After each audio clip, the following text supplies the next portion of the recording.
రక్షకుడైన యెహోషువ మెస్సీయ నామములో మీ అందరికీ నా వందనాలు శుభాలు తెలియజేసుకుంటూ ఈ సమయంలో మనము హీబ్రూ గురించి కొన్ని అమూల్యమైన విషయాలు నేర్చుకుందాం. ఈ హీబ్రూ భాష మీరు కూడా నేర్చుకోవాలి, తెలుసుకోవాలి అనుకుంటే behold your Bible Hebrew updates అని మన యూట్యూబ్ ఛానల్ మీకు ఎంతగానో ఉపయోగపడుతుంది. గత వీడియోలో నేను మీకు ఈ హీబ్రూ అక్షరాలు ఎలా రాయాలి అనే విషయాలను తెలియజేశాను. ఈ ఓవెల్స్ ద్వారా ఈ హీబ్రూ అక్షరాలు ఎలా రాయాలి అనేది మీకు తెలియజేశాను. మీరు చూస్తున్న ఈ వీడియోలను శ్రద్ధగా చివరి వరకు చూడండి. అప్పుడు మీరు ఈజీగా సులభంగా మీరు ఈ హీబ్రూ అక్షరాలను పదాలను నేర్చుకోవచ్చు. అలాగే మీకు తెలిసిన వారికి ఈ ఛానల్ని షేర్ చేయండి. అలాగే చూస్తున్న వీడియోలను మీరు లైక్ చేయండి. లైక్ చేయడం ద్వారా ఈ వీడియోలు అనేక మంది వరకు వెళ్తాయి. కాబట్టి ఈ విషయాలన్నీ కూడా ఆలోచించండి. మనం ఈ సమయంలో ఈ హీబ్రూ గురించి, ఈ అక్షరాల గురించి, ఈ అక్షరాలకున్న శబ్దాన్ని గురించి నేను మీకు తెలియజేస్తాను. చూడండి, ఈ హీబ్రూ అక్షరాలు 22 అక్షరాలు ఉన్నాయి. ఈ 22 అక్షరాలు చూడండి: ఆలెఫ్, బేత్, గీమెల్, దాలెత్, హే, వావ్, జైన్, కెత్, టెత్, యోద్, కఫ్, లామెద్, మేమ్, నూన్, సామెక్, ఐన్, పే, సాదే, కోఫ్, రే, షిన్, తౌ. మనము గత వీడియోలో నేర్చుకున్నాము ఈ ఆలెఫ్, ఈ ఐన్, ఈ 2 అక్షరాలకు శబ్దము అనేది లేదు అనేది మనము గత వీడియోలో నేర్చుకున్నాం. చూడండి, ప్రారంభంలో ఈ అక్షరాలకు పేరు అనేది ఉంది. ఈ అక్షరాలకు ఆలెఫ్, బేత్, గీమెల్, దాలెత్ అనేది ఈ అక్షరాల పేర్లు అవి. ఈ అక్షరాలకు శబ్దము అనేది ఉంది. ప్రారంభంలో ఎలా ఉంటుంది ఈ అక్షరాల శబ్దము అనేది మనం చూస్తే, ఈ బెత్ అనే దానికి ఇబ్ అని వస్తుంది. గీమెల్ కి ఇగ్, దాలెత్ కి ఇద్, హే అనే అక్షరానికి హ్ అనే శబ్దం వస్తుంది. వావ్ అనే అక్షరానికి ఉ అనే శబ్దం వస్తుంది. అలాగే జైన్ అనే శబ్దానికి ఇజ్ అనే శబ్దం వస్తుంది.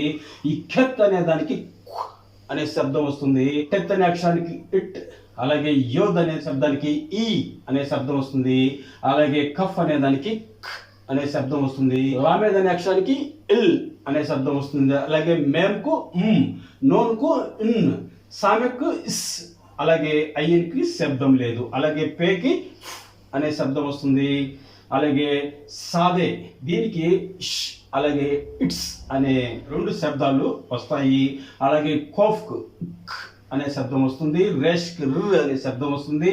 షిన్ కు ష్ అనే శబ్దం వస్తుంది. తావ్ కు అనే శబ్దము వస్తుంటుంది.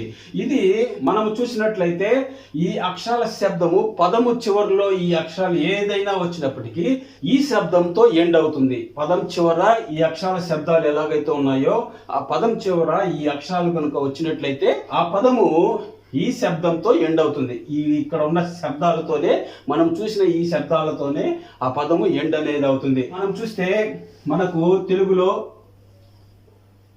ఆదాము అని మనం రాస్తాము. కానీ హీబ్రూలో మనం చూస్తే ఆలెఫ్, దాలెత్, మేమ్ సోఫిత్ అనేది మనం చూసినట్లయితే ఆదాం, ఇది ఏదైతే ఉందో ఈ శబ్దము చివరిలో మనకు ముగిస్తుంది. అంటే పదం చివరిలో ఈ శబ్దాలు అనేటివి మాత్రమే వస్తుంది. ప్రారంభంలో ఈ శబ్దాలకు మనము ఈ ఓవెల్స్ అనేటివి యాడ్ చేసినప్పుడు వాటికి దీర్ఘాలు మనము చదవచ్చు. ఈ విషయాలన్నీ మీరు ప్రాథమికంగా గుర్తుంచుకోండి.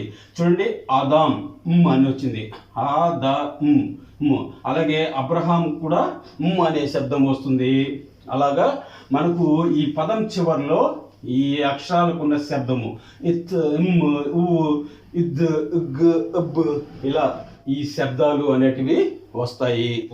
దేవునికి మీరు ప్రార్థన చేసి ప్రారంభించండి. అన్ని వీడియోలను క్రమంలో నేను మీకు వాట్సాప్ ద్వారా కూడా లింకులు మీకు పంపిస్తాను. వాటన్నిటిని మీరు చూసి తర్వాత ప్రారంభించినట్లయితే మీరు 1 నెలలో ఈ హీబ్రూ భాష నేర్చుకోవచ్చు. నేను మీకు 1 నెల లోపల మీకు ఈ హీబ్రూ రాయడము, చదవడము నేను మీకు నేర్పిస్తాను. కాబట్టి ఈ విషయాలన్నీ కూడా ఆలోచించండి. అందరికీ మరొకసారి మన ప్రభువును రక్షకుడైన యెహోషువ మెస్సీయ నామములో వందనాలు, శుభాలు తెలియజేసుకుంటూ thank you so much. God bless you all.